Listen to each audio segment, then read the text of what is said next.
Hello YouTube. This week I've got the keys to a 2017 Toyota Tundra TRD Pro package. Let's take a look at it and take it for a drive.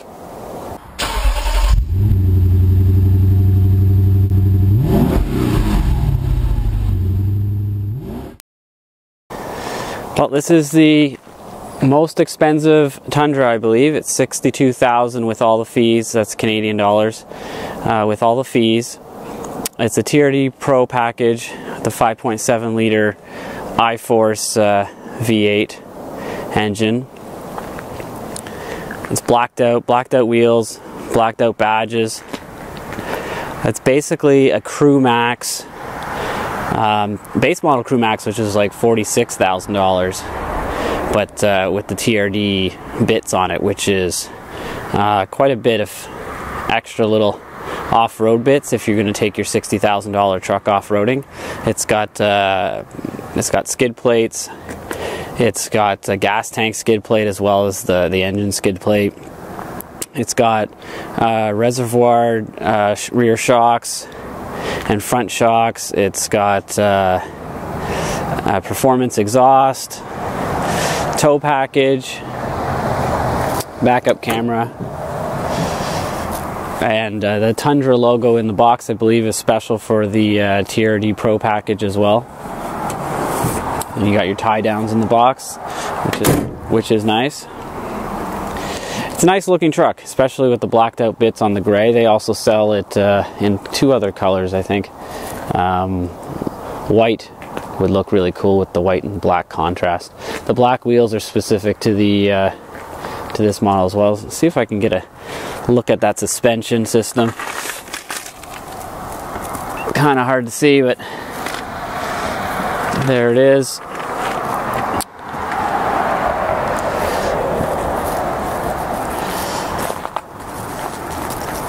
Looks really cool from the front with the blacked out Toyota badge on it.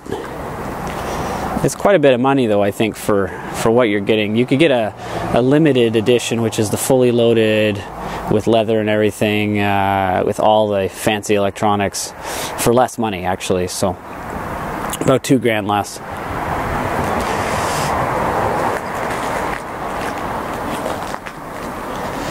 I'll take a look at the inside of this thing, which is actually not as impressive as I was hoping for. So Toyota changed the rear seats. They used to slide forward, slide back and forth, which allowed you to store some stuff behind the seats, but you can't do that anymore. So what you can do is you flip up the seats and you have a little bit of storage, but snow brush is about all you can fit under there. I tried to fit my camera bag under there and no go, because it's not a flat floor. So if Toyota was going to give us some storage, they should have at least given us a flat floor. This is a Crew Max. You get a lot of cup holders, and there's a ton of space. So if you're carrying passengers, they're going to be happy. And the seats do look nice with the leather. And there's some more cup holders, a ton of cup holders.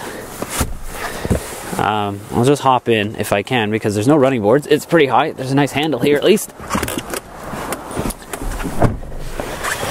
So as you can see, you can kind of lounge out pretty good. And there's no mat pocket here, but there is a mat pocket on the passenger side.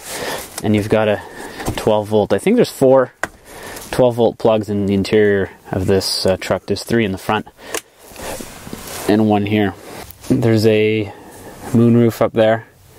I'll give you a nice look at the interior from the back. Since I have tons of room, you can see the whole front dash of the Tundra, which is a mix between luxury and business, I think. Let's go take a look at the front.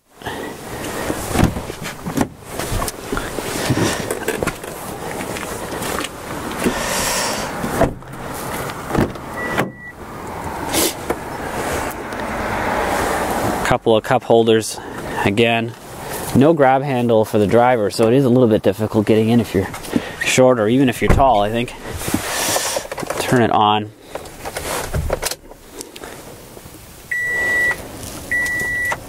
So this truck is kind of, for $60,000, I've kind of come to the conclusion it's more of what you don't get, which is weird. So for 60 grand, you don't get climate control. It's manual air conditioning and heating. You don't get automatic climate control. You get a normal key. You don't get keyless entry. You don't get a lot of the luxury features, I guess. You kind of expect at 60 grand nowadays.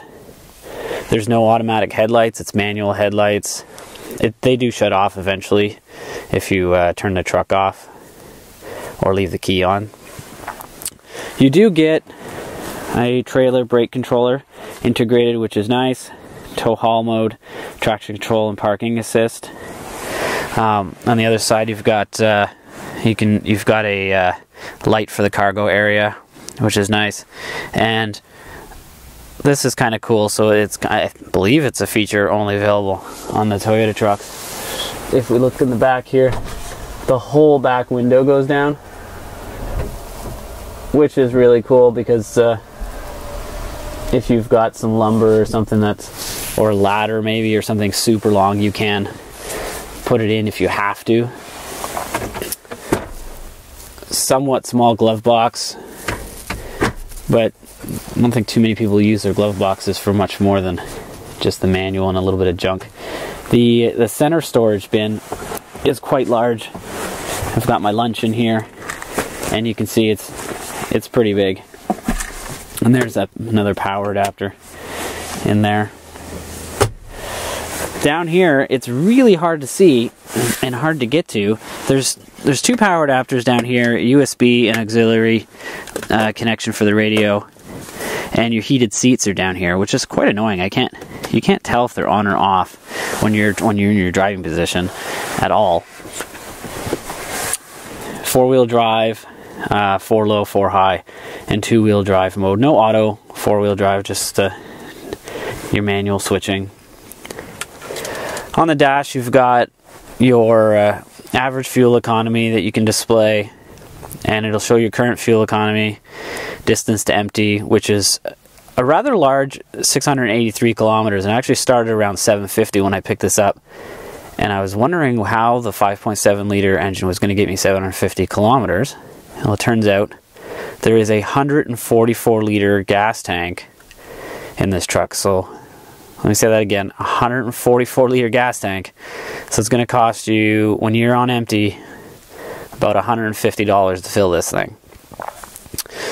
Fuel economy, I haven't driven it much. It's averaging 16.4, which is about right for this engine and this kind of truck, and it is cold out, so we'll give it that. It probably, for my type of driving, which is mostly kind of highway, secondary roads, I'd probably average around 14.5 during a week of driving.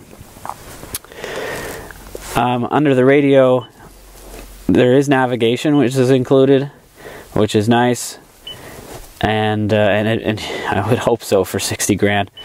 And you've got Sirius XM and your phone, which you can get your email as well as your Bluetooth for your phone calls. There is blind spot monitoring as well on the mirrors, and there's a button to turn that off down at the bottom. And that's pretty much it for the interior. It's not super fancy. It's utilitarian as the truck should be, and I do like these big knobs, but I would like automatic climate control. Let's take a look at that engine. So under the big hood here, we got your 5.7 liter V8. Under there, and there you have it. Nice big battery, easy to reach fuses and that, and a gigantic jug for your windshield washer fluid. Hopefully that fits more than one 4-liter container. Well, that's under the hood. Why don't we take it for a drive? Okay, so before we go for a drive, I'm going to start her up just so you can hear that performance exhaust.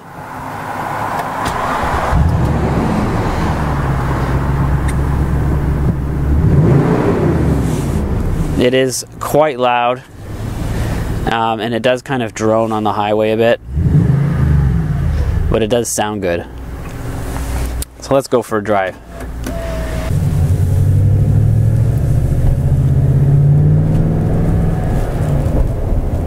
first thing you really notice out on the road is that exhaust. It just rumbles all the time. So if you really like to have that, you know, big V8 sound, it's unmistakable in the Tundra TRD package.